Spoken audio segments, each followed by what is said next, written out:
Selamat datang kembali di pembelajaran kimia. Hari ini kita akan membahas tentang pengenalan ilmu kimia atau di bab pertama sering disebut dengan hakikat ilmu kimia.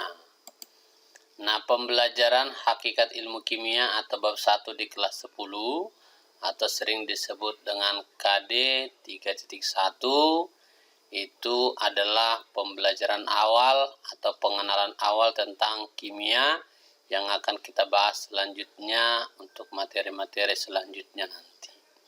Nah, sebelum kita bahas tentang kimia, yang pertama sekali, coba kita perhatikan lingkungan di sekitar kita. Ada banyak benda yang sering kita gunakan. Contohnya ada emas, sering digunakan sebagai perhiasan, ada kalung, gelang, dan sebagainya. Ada juga emas batangan.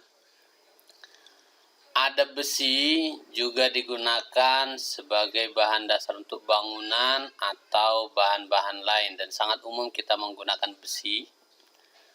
Lalu ada air, ada batu, kemudian ada juga LPG yang sering digunakan di rumah.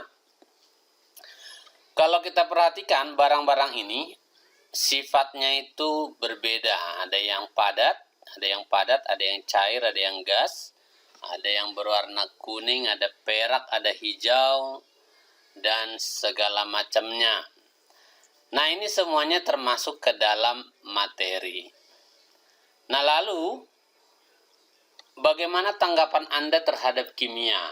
Nah, sering kita dengarkan bahasa di luar bahwa makanan ini tidak mengandung bahan kimia. Benarkah makanan itu tidak mengandung bahan kimia? Apakah teman-teman bisa memakan bahan kimia? Atau apakah teman-teman pernah memakan bahan-bahan makanan yang mengandung bahan kimia? Nah, coba kita perhatikan. Kita minum air itu mengandung bahan kimia. Kalau kita sebut dengan bahasa kimia, rumus kimianya adalah H2O. Lalu kita juga makan nasi yang kalau kita perhatikan komponen dasarnya adalah glukosa. Bahasa kimianya glukosa atau yang rumus kimianya C6H12O6. Kalau kita perhatikan lagi, kita makan ikan yang bahan dasarnya protein. Lalu ada sering kita makan buah atau minum jus. Di sana juga banyak bahan-bahan kimia seperti vitamin C atau yang disebut dengan asam askorbat. Nah, jadi jangan pernah takut teman-teman untuk makan bahan kimia karena semua yang ada dalam sekitar kita, yang ada di sekitar kita adalah bahan kimia. Yang perlu kita perhatikan adalah apakah bahan-bahan kimia tersebut berbahaya ketika dikonsumsi atau tidak.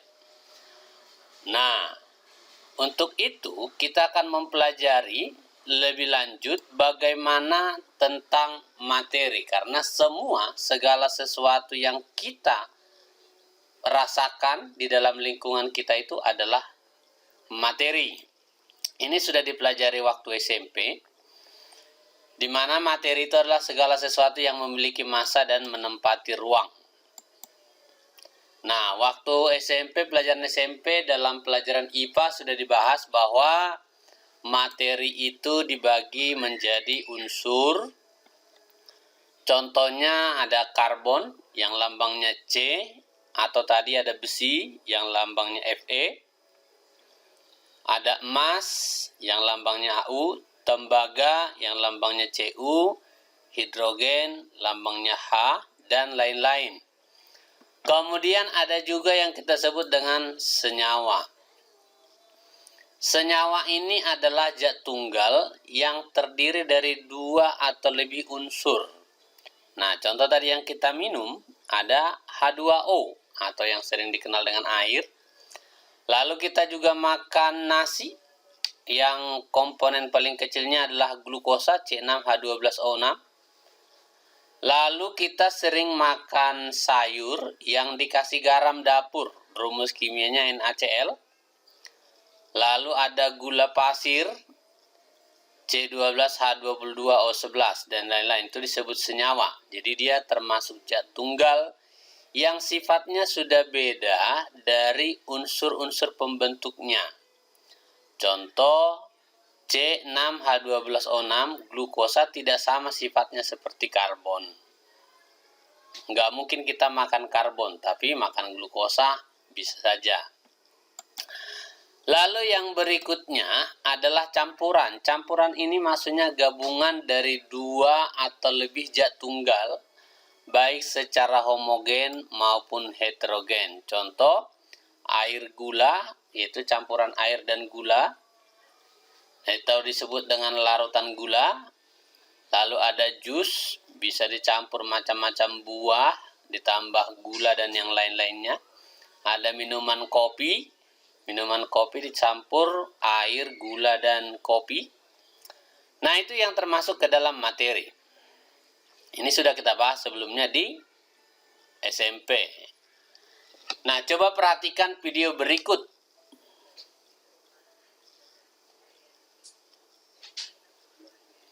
Kalau kita perhatikan, tanpa bersentuhan, kaleng bisa ditarik oleh pipa paralon.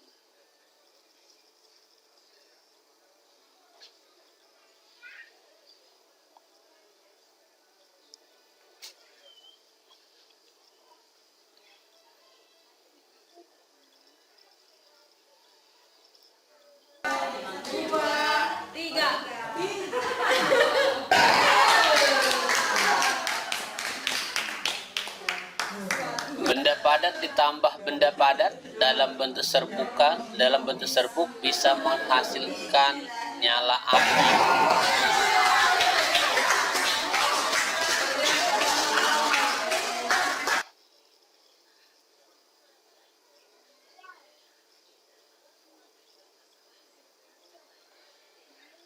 Lalu ada cairan berwarna yang di dalam tabung yang satu ditambah serbuk, cairan warnanya hilang, jadi bening. Ibu sering pakai. Tidak aneh.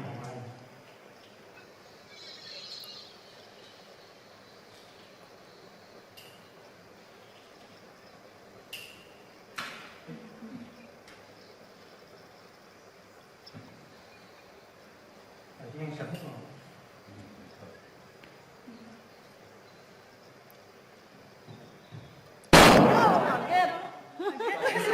Nah, bisa terjadi ledakan akibat mencampurkan beberapa bahan, padatan, dan cairan.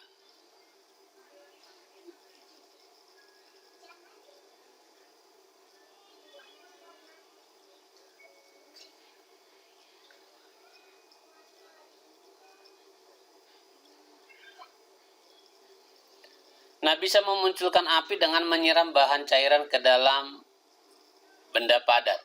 Nah, ini semua adalah fenomena-fenomena atau perubahan-perubahan yang terjadi secara kimia. Nah, dalam SMP kita sudah bahas perubahan materi itu kita bagi menjadi dua. Yang pertama ada perubahan fisika, yang kedua ada perubahan kimia. Di mana perubahan fisika itu adalah perubahan yang tidak menghasilkan zat baru. Jadi sifatnya tidak beda dengan asalnya. Artinya di sini kemungkinan yang berubah adalah ukurannya saja. Misalnya kertas kita sobek-sobek dari yang ukurannya besar menjadi kecil, tapi tetap aja dalam bentuk kertas. Atau beras kita tumbuk atau kita gerus menjadi bubuk, tapi sifatnya sama. Atau bisa saja dia berubah wujud. Berubah wujud misal dari padat, air yang padat atau es, berubah menjadi cair, lalu berubah menjadi gas, lalu bisa kembali berubah menjadi cair dan berubah menjadi padat. Nah, itu semua perubahan fisika. Nah, lalu kalau perubahan kimia, seperti tadi yang sudah kita lihat banyak fenomena-fenomena. Yang pertama, yang pasti dia menghasilkan zat baru. Nah, ada perubahan warna. Seperti tadi contoh, ada yang pink, menjadi hilang warnanya. Lalu ada juga yang menghasilkan gas. Menghasilkan gas ini bisa sampai menghasilkan ledakan atau menghasilkan zat-zat yang mudah terbakar. Lalu ada yang menghasilkan endapan, yang misalkan larutan dan larutan kita campur, nanti hasilnya ada endapan.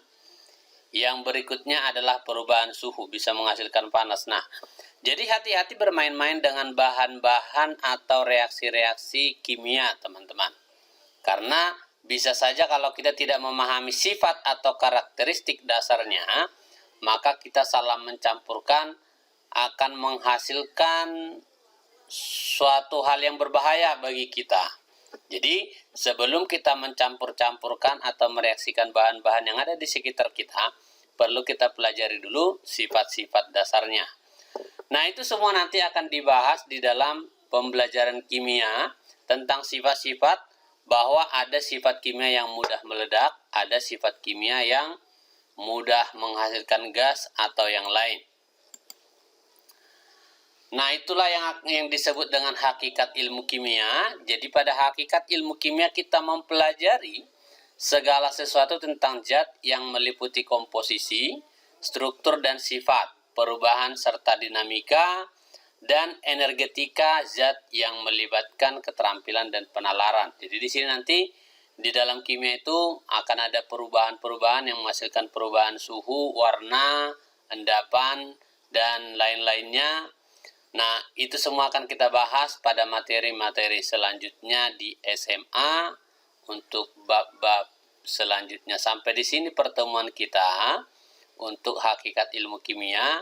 Jangan lupa untuk tetap belajar dan semangat untuk mengikuti pembelajaran kimia.